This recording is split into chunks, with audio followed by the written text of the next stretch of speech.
आज सोमनाथ मंदिर 1000 वर्ष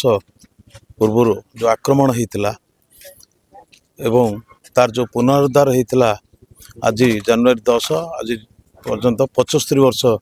पूर्ण होती तार पुनरुद्धार से परिप्रेक्षी आमर प्रिय प्रधानमंत्री यशस्वी नरेंद्र मोदी आह्वान क्रमे आज स्वाभिमान दिवस भाव आम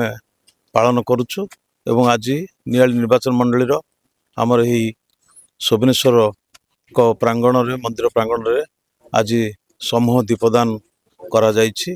और समस्ते आज मिलमिशिक सबू नेतृत्व एवं समस्त कार्यकर्ता आज ये समूह दीपदान करिसेंति।